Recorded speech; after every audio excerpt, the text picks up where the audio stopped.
dazzles and you look at talent and say, wow, I wish I could be like that. And yet you find that excellence is not about talent alone. In fact, a major part of excellence has nothing to do with talent. And in course of time, once you go beyond a certain level, ability or talent is the most useless virtue to possess. It's what you do with that talent that matters. And that's why he used a word, Mukesh used a word that I love, attitude. Beyond a point, it is attitude that counts for far more than talent. Because talent breeds an ego. And talent never solves problems beyond a point. And I was fascinated by something that Sandy Gordon said when we were doing a program together. Because I had seen a lot of young cricketers, extremely talented, who the moment they faced a roadblock did not know what to do. Because they had never had to struggle to succeed. They always used their talent to succeed.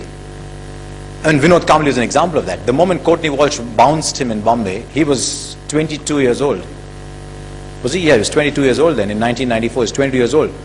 Didn't know what to do, did not play a test match after that. His last test match was when he was 22 years old. Just did not know how to play the bouncing ball because talent had solved everything for him before.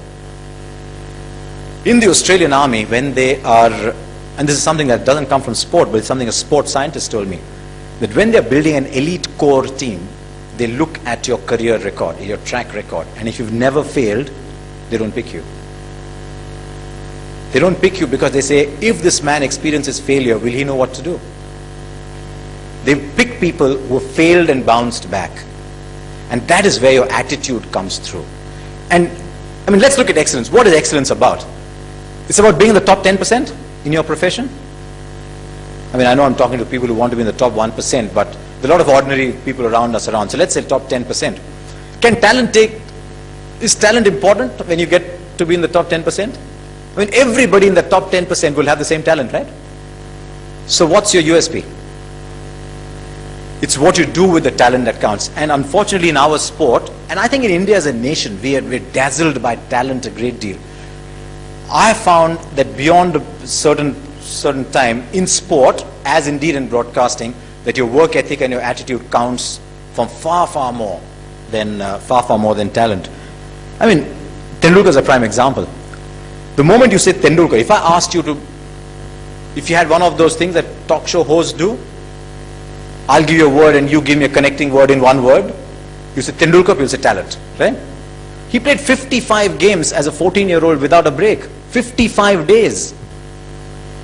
He'd practice for 2 hours, play a game, practice 2 hours, fall asleep on the dining table. And do that 55 days in a row. That's attitude. You know, we think, and this is something we talk about in our corporate lectures as well, where we advise against talent. When Tendulkar was born, it wasn't that this nurse picked him up and said, here Mrs. Tendulkar, here's 70 hundreds for you. Yeah?